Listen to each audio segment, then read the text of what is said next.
Good evening. Mr. Harris here. Today, I want to tell you about Alex. It's one of those stories that still haunts me, even now, years after I left my job. Some children just stay with you forever. Sit back and relax. It's going to be a long story. The thing about Alex is, he broke my heart before I even met him. I remember that phone call. Tuesday morning, October 2003. The social worker's voice was tired. Mr. Harris, we have a 17-year-old coming in today. Alex Martinez. He's been through 14 placements in 3 years. 14. I wrote that number down. Stared at it for a long time. What happened? I asked. The usual. Running away. Acting out. The last family said he set small fires in their backyard. Nothing dangerous, they said, but I knew that, but I'd heard it so many times. But we can't handle this. But we're not equipped.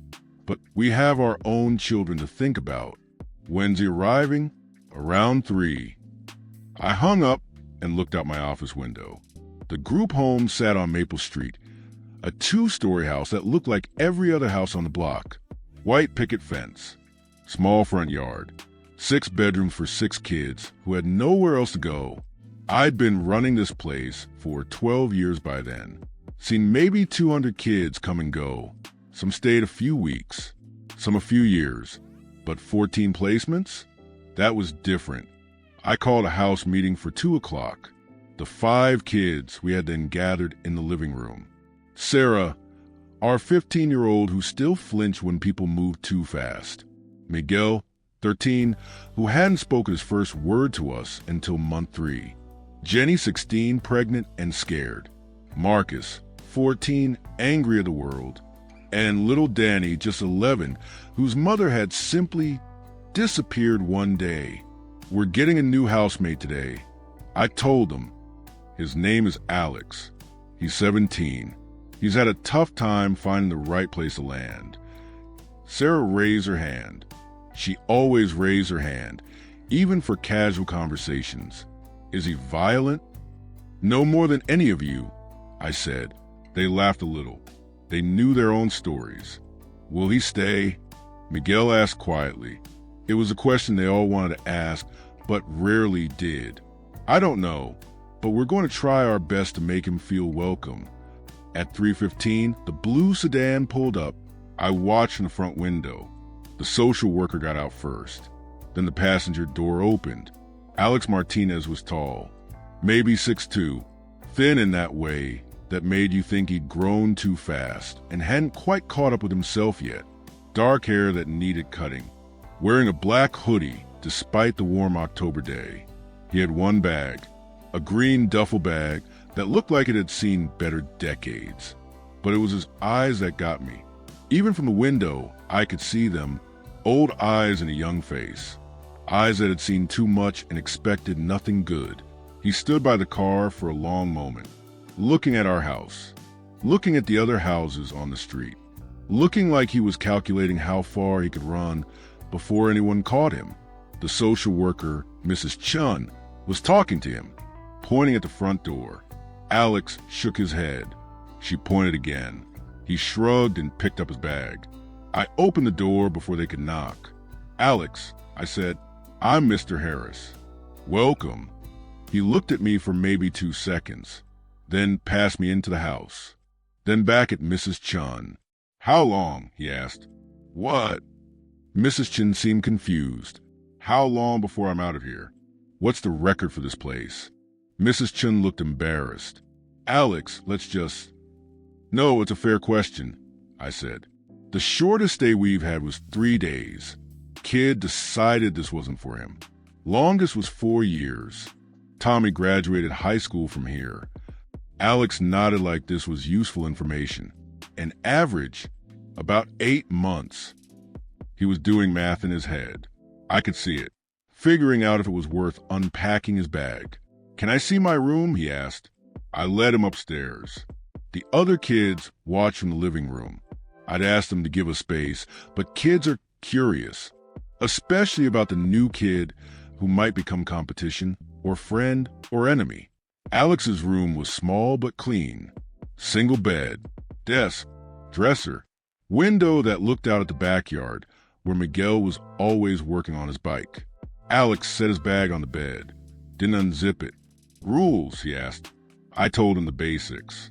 Curfew at 9 on school nights, 10 on weekends. No drugs, no alcohol, no weapons. School was mandatory. Chores were rotated weekly. Respect for staff and other residents. What happens when I break them? Depends on which ones and how badly. He nodded again. Still hadn't taken off that hoodie. Dinner's at 6. I said, you don't have to come down if you're not ready. Maria can bring you a plate. Who's Maria? Our house manager. She basically runs this place. I just pretend to be in charge. The smallest smile, just the corner of his mouth. Gone before I was sure I'd seen it. Can I ask you something, Mr. Harris? Sure. Why'd you take me? After 14 places? I thought about it. Really thought about it. Because maybe the 15th one will stick, I said. He looked at me for a long moment. Then he sat down on the bed, bag still packed. I'll try not to burn anything down, he said. I'd appreciate that. After I left him alone, I went to my office and called Mrs. Chun. What's a story? I asked. The real story. She sighed. Parents died in a car crash when he was 14.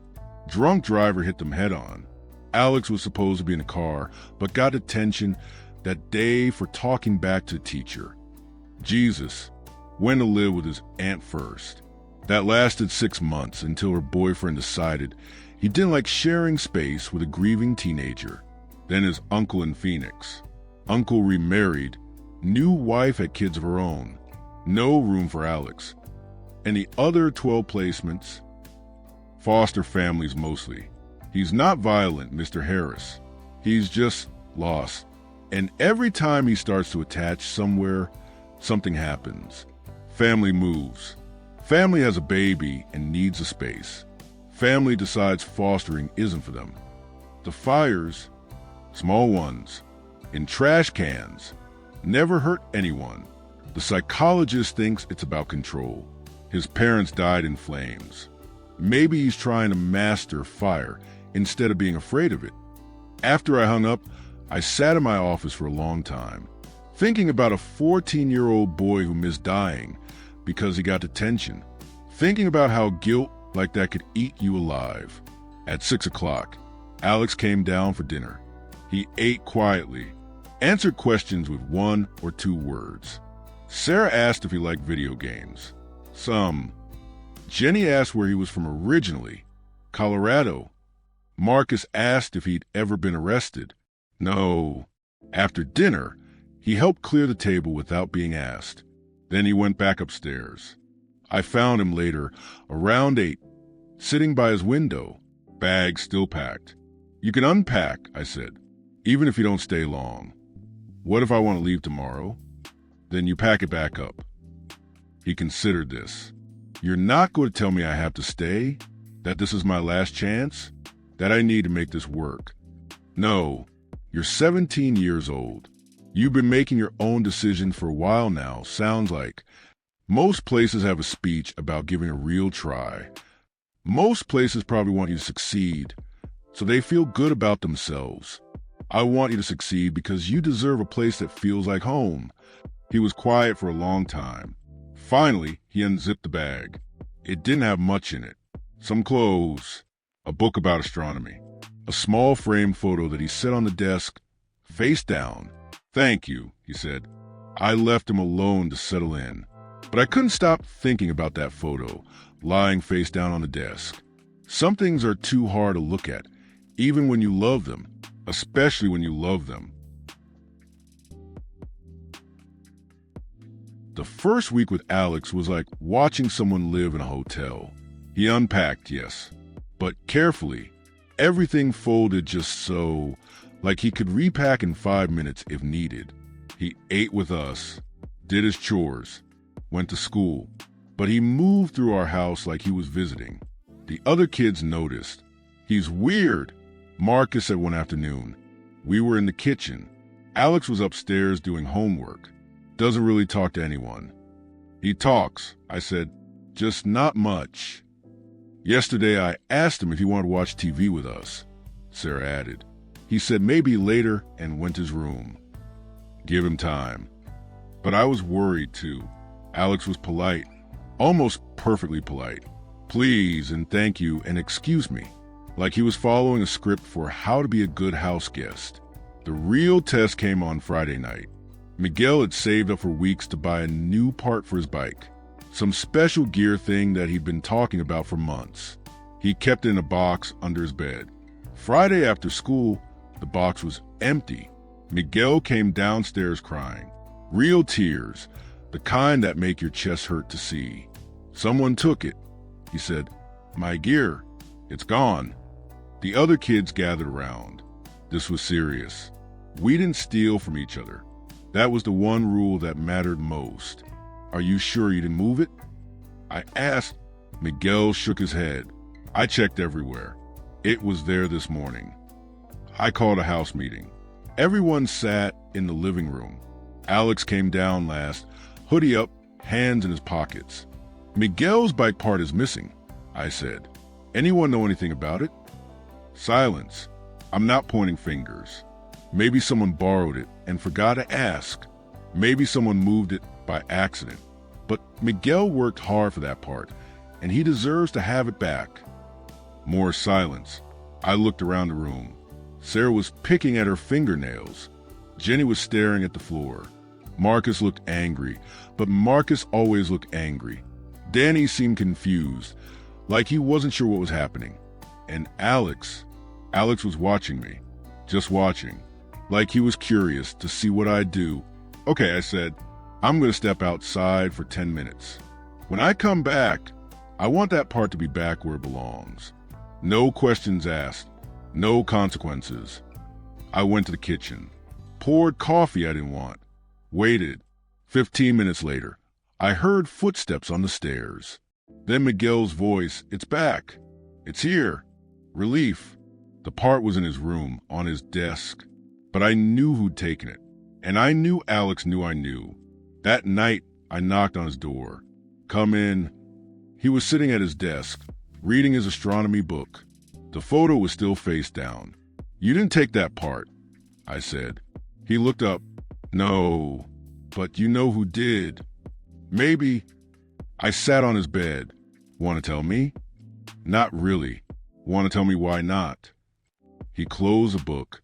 "Because whoever took it brought it back. Problem solved." That's not how family works. The word hung there between us. Family. "I'm not family," Alex said quietly. "I'm temporary." "Says who?" "Says 14 placements in 3 years. I thought about that. "Alex, can I ask you something?" "Sure." "Have you ever stolen anything?" He was quiet for a long time. "Once, when I was 15, living with this family in Denver. They had this. They had family photos everywhere. The whole house. Grandparents, cousins, everyone smiling." "What did you steal?" "A picture frame. Empty one from their closet. I don't know what I thought." "What happened?" "They found it in my backpack. Asked me why I took it. I couldn't explain." How do you tell someone you stole an empty frame because you want to pretend you had a family photo to put in it? Jesus. This kid, they kicked you out? Yeah, so they couldn't trust me anymore. I sat there thinking about empty picture frames and boys who learn not to get attached to anything. The person who took Miguel's part, I said, how do you think they felt when they realized what they'd done? Probably scared. Scared of what? Getting kicked out. And now, they know you're not going to kick them out for making a mistake. Smart kid. Too smart. Maybe. Alex, I need you to understand something. This isn't a hotel. You're not a guest. You live here. For now. For as long as you want to. He picked up the astronomy book again. People always say that. Until they don't. The next morning was Saturday. No school. Most of the kids slept late. But I was up early making coffee when I heard someone in the kitchen. Alex, still in pajamas, and that hoodie, hair sticking up. Morning, I said. Morning. He poured himself orange juice, started to head back upstairs. Alex. He turned. Saturday's pancake day. Maria makes enough for an army. You hungry? He hesitated. I don't want to impose. It's not imposing. It's breakfast. When Maria arrived at 8, she found Alex setting the table, without being asked. She looked at me with raised eyebrows. Alex wanted to help. I explained. Good, Maria said. Miguel, you too. Everyone helps on pancake day. It became a production. Miguel mixed batter. Sarah cut fruit. Jenny made coffee. Marcus grumbled but set out syrup and butter. Danny counted plates twice to make sure we had enough. And Alex just watched, like he was memorizing it. You okay? I asked him. Yeah, just my mom used to make pancakes on Saturdays. First time he'd mentioned his parents. What kind? Blueberry. She'd put way too many blueberries in them. They'd fall apart when you tried to flip them, but she kept trying anyway. Sounds like Maria's kind of cook. Yeah. She once made a cake that collapsed in the middle. Served it anyway. Called it a rustic dessert bowl. Alex almost smiled. We ate breakfast together. All of us around the big table. Alex didn't say much, but he didn't leave early either. When Danny spilled syrup on his shirt, Alex handed him a napkin without being asked. Small things, but small things matter. After breakfast, Alex helped clean up, then he disappeared upstairs. An hour later, I found him in the backyard, sitting on the old picnic table, just watching Miguel work on his bike. Engine trouble? I asked Miguel. Chain keeps slipping. I think I need to adjust the tension. I might know how to fix that, Alex said quietly. Miguel looked up. Really? My dad, he taught me some things about bikes. Before. Miguel handed him a wrench. Show me. For the next hour, Alex and Miguel worked on that bike. Alex's hands knew what they were doing. Gentle but sure. He explained things as he worked. Miguel listened like his life depended on it. There, Alex said finally. Try it now. Miguel pedaled around the yard. The chain ran smooth and quiet. It's perfect. Miguel grinned. How'd you learn to do that? My dad had a garage. He fixed things. Cars, bikes, whatever people brought him. Said working with your hands was like prayer. You focus on one thing at a time until it's right. Can you teach me more stuff? Alex looked at him. Really looked at him. Yeah, if you want. That night at dinner, Miguel told everyone about the bike, how Alex fixed it, how he was going to teach him more about engines. That's great, Sarah said. Maybe you can teach me too? My dad always said girls couldn't fix cars, but I think he was wrong. He was definitely wrong, Alex said. My mom could rebuild an engine faster than my dad. She just let him think he was the expert. More stories about his parents. Good ones this time. After dinner, I was doing dishes when Alex appeared with his plate. I got it, he said, taking the dish towel. We worked in comfortable quiet for a while. Then Alex said, Mr. Harris? Yeah, that kid who took Miguel's part. What if they were just testing something? Testing what? Testing if this place was real. If you'd really keep them if they messed up. I thought about that. What do you think they learned? That maybe it's safe to unpack more than just clothes. That night, I walked past Alex's room. The door was cracked open. Inside, I could see him at his desk, writing in a notebook. And there, next to the notebook, was the photo, still in its frame, but right side up now. A man and woman, smiling. The woman had Alex's eyes. The man had his hands. Some things are too hard to look at, until suddenly they're too precious not to. 3 weeks later, Alex started a fire. Not in the house. Not in anyone's backyard. in the old steel drum behind the garage, where we burned yard waste in the fall. I found him there at 6 in the morning, sitting on a cinder block, feeding papers into the flames, one sheet at a time. Little early for yard work, I said. He looked up, didn't seem surprised to see me. Couldn't sleep? I sat down on another block. The fire was small but steady, orange flames licking at what looked like notebook pages. What are we burning? Letters. What kind of letters? He fed another page to fire. The kind you write but never send. I watched the paper curl and blacken. How many letters? 43. I counted. Who were they to? Different people. Foster families. Social workers. My aunt, who said I was too much trouble. He paused. My parents. The morning was cold. November in Ohio. The fire felt good. How long have you been writing them? Since the car accident. First therapist said it might help. Writing down things I couldn't say out loud. Did it help? Sometimes. Another page. Gone. But carrying them around, it's like carrying around all the things that went wrong. I understood. So you're letting them go. Trying to. We sat there for maybe 20 minutes, watching 3 years of unsent letters turn to ash. Alex fed them to the fire slowly, like he was saying goodbye to each one. The last letter was different, newer paper. His handwriting looked more careful. What's that one? He held it for a long moment. Letter to whoever might want to adopt me someday. I wrote it last week. Why are you burning it? Because I don't need it anymore. The letter curled and caught. I saw a few words before they disappeared. Dear future family, I promise I won't be any trouble. When it was gone, Alex stood up and kicked dirt over the coals. Alex, yeah, you know you can write new letters anytime. Different kinds. I know. He brushed ash off his hands. But maybe I won't need to.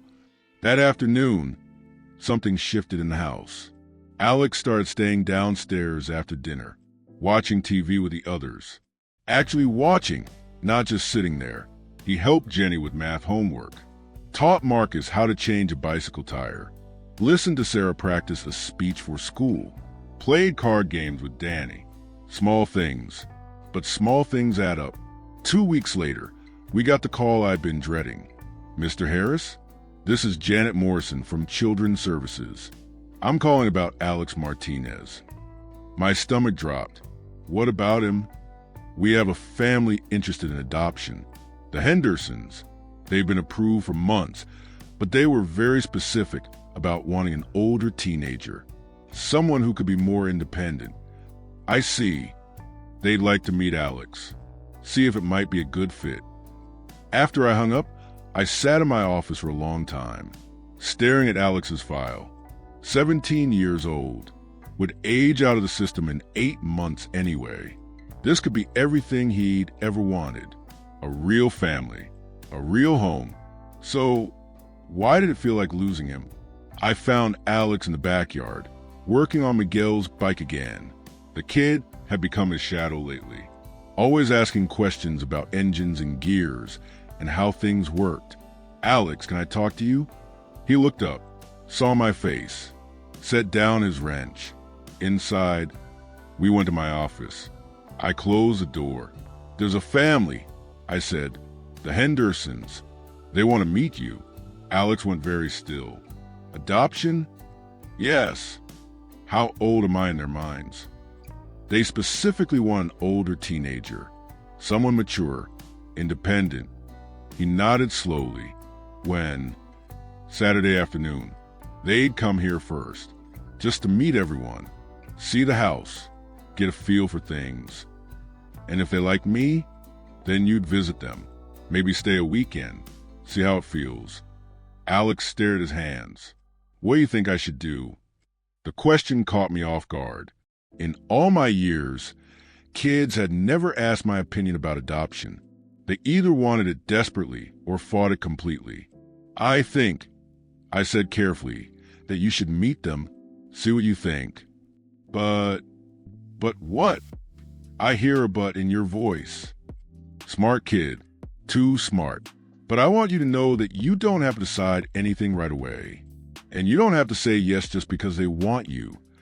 What if they're nice? Then they're nice. That's a good start. What if they're not? Then you come home. The word slipped out before I could stop it. Home. Alex heard it too.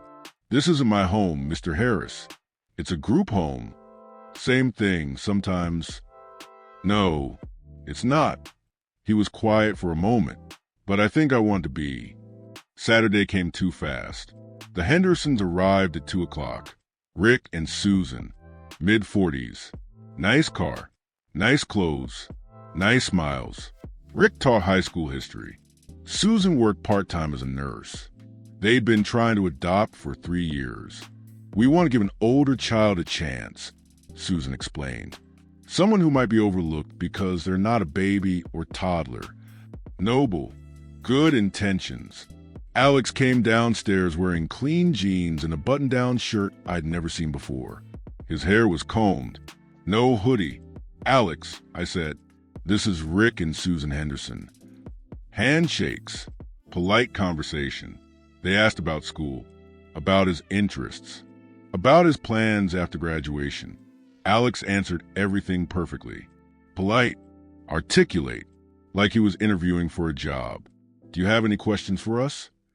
Susan asked, do you have other children? No, Rick said. We've been waiting for the right child to start our family. What would you expect from me? Just that you be yourself, Susan said, and maybe help around the house. Normal teenager stuff. Do you go to church? Yes. Presbyterian. Would that be a problem? No. My parents took me sometimes.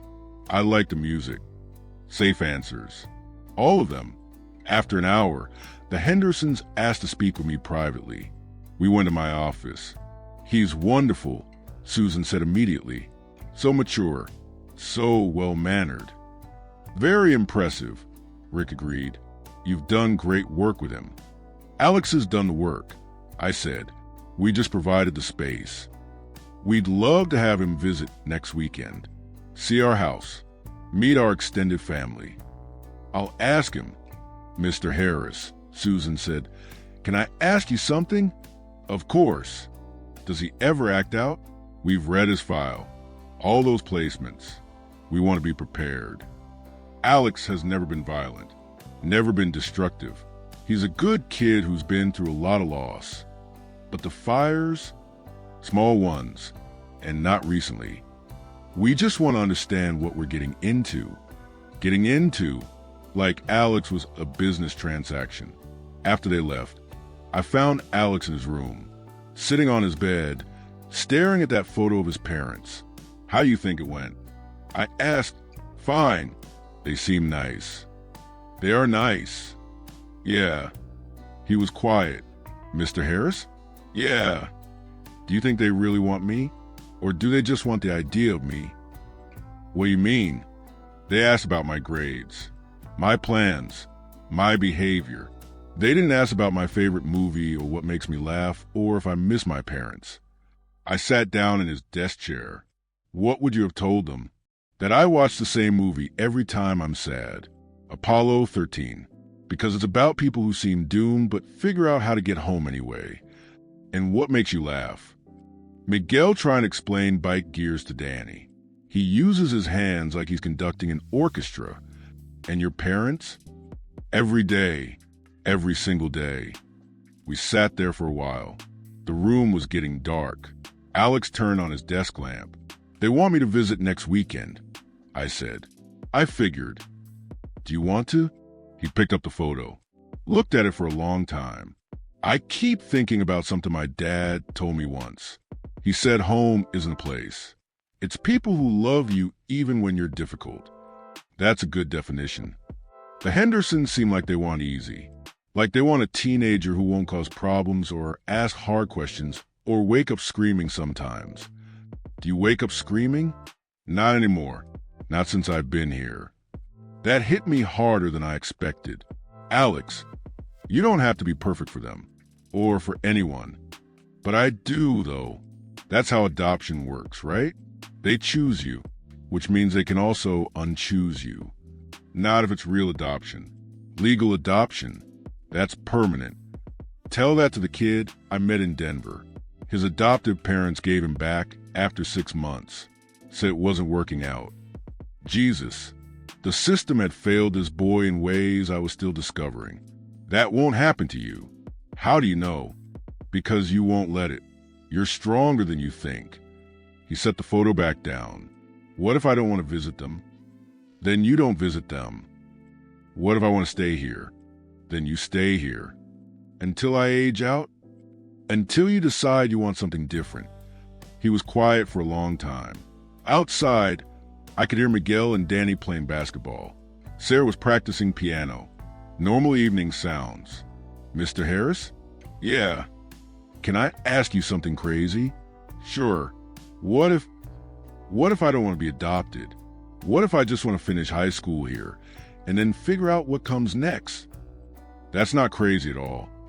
Most people think every kid wants to be adopted. Most people don't understand that sometimes family is something you choose, not something that chooses you. Alex looked at me, really looked at me. Is that what this is? Family? What do you think? I think maybe it is. The next morning, I called the Hendersons. He's decided he'd rather not visit right now. I told them. Oh, Susan sounded disappointed. Did we do something wrong? Not at all. Alex just needs more time to think about what he wants. Should we wait? Try again in a few weeks. I think Alex needs to focus on finishing high school right now. But thank you for your interest. After I hung up, I found Alex in the kitchen making breakfast for everyone. Pancakes with way too many blueberries. They fall apart when you flip them, he said, not looking up from the stove. Most good things do, I said. That's what makes them worth fighting for. Alex turned 18 on a Tuesday in March. I knocked on his door that morning, found him already awake, sitting by his window with a cup of coffee. Happy birthday. I said, thanks. He gestured at the desk. Someone left me presents. 3 packages, wrapped in newspaper comics. The kid's signature wrapping style. Aren't you going to open them? I was waiting. For what? For it to feel real, I guess. He opened Miguel's first. A small frame photo of Alex teaching him to fix the bike. Both of them covered in grease, grinning. Sarah's gift was a book, Astronomy for Beginners, with a note inside for someone who's always been a star, even when he didn't know it. Danny's was a drawing. The whole house, all of us on the front porch. Alex was right in the middle, taller than everyone else, but somehow fitting perfectly. Nice gifts, I said. Yeah. His voice was rough. I've never had a birthday party before. I mean, not since your parents. Yeah. I sat down on his bed. Alex, we need to talk about what happens now. He nodded. We've been avoiding this conversation for weeks. Officially, you age out of the system today. You could stay through graduation if you want. That's 2 more months. And then you're on your own, legally speaking. Right. He set down Danny's drawing. I've been thinking about that. And I got accepted to community college. The automotive program starts in the fall. That's great, Alex. Really great. And I found a job, part-time, at Rodriguez Auto Shop downtown. Mr. Rodriguez said my dad used to bring cars there sometimes. Small world. Very small. And I found an apartment. My heart sank a little. Where? Alex pointed out his window. See that blue house across the street? Mrs. Peterson is renting out her upstairs room. Month to month. I can afford it with the job. Across the street. Maybe 50 yards away. That's close. Yeah. He was trying not to smile. Close enough to keep an eye on Miguel's bike. Make sure he's not over-tightening the chain. And close enough for Saturday pancakes. if Maria doesn't mind an extra mouth to feed. I think she can manage. We sat there for a moment, both of us looking out the window at Mrs. Peterson's house. Alex, yeah, why there? Why not somewhere different? No. He picked up the photo of his parents. Because leaving isn't the same as moving forward, and home isn't something you run away from. Even when home is a group home, especially then.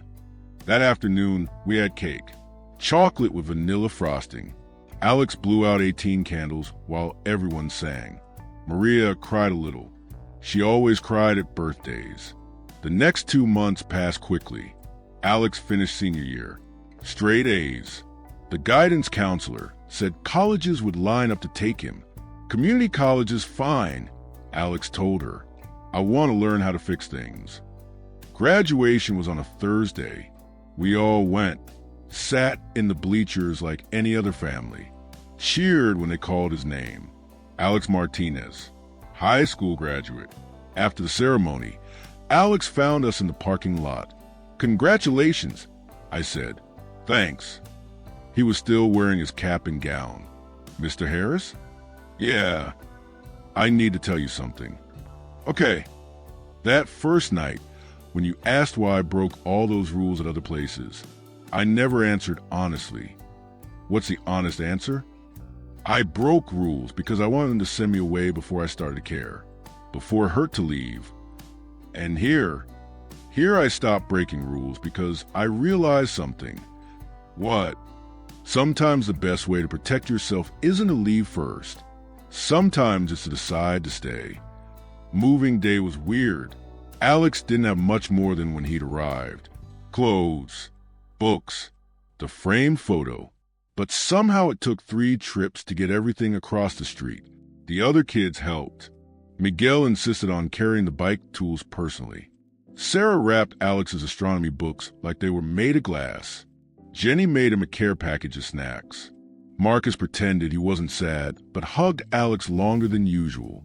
Danny just held on to Alex's leg until Alex promised come back for dinner that night. Mrs. Peterson was waiting on her front porch. 70-ish. Gray hair. Kind eyes. You must be Alex, she said. Mr. Harris told me all about you. All good things, I hope. Well, he mentioned you might be handy with repairs. My kitchen faucet has been dripping for months. Alex grinned. I can take a look at that. And he said you make excellent pancakes. Only on Saturdays. Perfect. I love Saturday pancakes. His room was small but clean. One window facing our house. Alex set up his desk right there. Put the photo of his parents where he could see it every morning. That night, he came back for dinner like he'd promised. Sat in his usual spot. Helped clear dishes. Did homework with Miguel at the kitchen table. At 9 o'clock, he stood up. I should go, he said. Mrs. Peterson probably wants some quiet. See you tomorrow. I said, yeah, see you tomorrow. He walked across the street, waved from Mrs. Peterson's front door. Went inside. I stood on our porch for a while, watching his window. At 9:30, a light came on. Alex appeared, setting up something on his desk. A telescope, small one, pointed toward the stars. The next morning, I was making coffee when I heard a tap on the kitchen window. Alex was outside, heading to his job. He waved. I waved back. That became our routine. Every morning, Alex walked past our kitchen window on his way to work. Every morning, we waved at each other. It's like he never left, Maria said one day. But also like he did. I said, what do you mean? He chose to stay close. That's different than being stuck here, because he has nowhere else to go. And it was different. Alex came for dinner twice a week. Always called first. Always asked if it was okay. He helped Miguel work on his bike every Saturday. Taught Sarah how to change a tire. Played cards with Danny. But he also had his own life. His job. His classes. His small apartment with Mrs. Peterson. 3 months after graduation, I was working in my office when Alex knocked. Got a minute? He asked. Always. He sat down across from my desk. I wanted to show you something. He pulled out a letter, handwritten on nice paper. What's this? Letter I wrote, but this one I'm actually going to send. Who to? Mrs. Chan, the social worker who brought me here. I read it. Asterisk, dear Mrs. Chun. You probably don't remember me. Alex Martinez. You placed me at Mr. Harris's group home 2 years ago. I was the kid with 14 failed placements. I wanted to let you know that I graduated high school. I'm taking classes at community college now. I have a job and my own apartment. But mostly I wanted to thank you, not for placing me with the Hendersons or any of the other families, for placing me somewhere I could learn the difference between being wanted and being loved. Being wanted is conditional. Being loved means someone sees all your broken pieces and decides you're worth keeping anyway. I don't know how you choose where to place kids, but if you ever have another kid like me, angry, scared, convinced they're unlovable, you should know that Mr. Harris's group home saved my life. Not by fixing me, by giving me a place to fix myself. Sincerely, Alex Martinez, asterisk. I looked up. Alex was watching me. It's good, I said. Really good. I have something else. Another letter. This one addressed to me. Asterisk, Mr. Harris. I don't know how to thank someone for giving you a home, especially when you didn't have to. You taught me that family isn't about blood or adoption papers. It's about showing up. It's about staying when things get hard. It's about loving someone enough to let them go, but hoping they choose to stay close. I used to think home was something that happened to you. Now I know it's something you choose to build. Thank you for teaching me how to build one. Love, Alex asterisk. I had to set the letter down. Clear my throat. Alex, you don't have to say anything. I just wanted you to know. But I did have something to say. That first night, when you asked why I took you after 14 placements, I said maybe the 15th one would stick. I remember I was wrong. It wasn't about the 15th placement sticking. It was about you learning that you were worth sticking around for. Alex smiled. Turns out we were both right. He stood up to leave, then turned back. Mr. Harris? Yeah. Saturday pancakes this week? Wouldn't miss it. After he left, I sat in my office for a long time, thinking about a boy who broke my heart before I met him, who taught me that sometimes the best way to love someone is to give them permission to leave, and then to feel grateful when they choose to stay close. Every morning now, Alex waves from Mrs. Peterson's window before work. Every morning, I wave back from our kitchen. It's not the ending anyone expected, not the fairy tale adoption, not the clean break into independence, but it's real, and it's ours. And some mornings when the light hits just right, I can see him through his window, having coffee and reading the paper, and he looks exactly like what he is, a young man who learned how to come home. This is the story of Alex, a guy who taught me that sometimes the best way to love someone is to let them go, and then feel grateful when they decide to stay. I told you this story because it's important. Not all stories from orphanages have happy endings, but some have something better. They have the truth that family isn't something that happens to you. It's something you choose to build. Alex still lives across the street. He still waves to me every morning. Last week, he brought a girl over for breakfast. A nice girl. Sarah liked her. Well, that's all for today. Thanks for listening to an old man. Until next time, Mr. Harris turns off the microphone and sits down in his chair, looking out the window at the little house across the street where the light is on.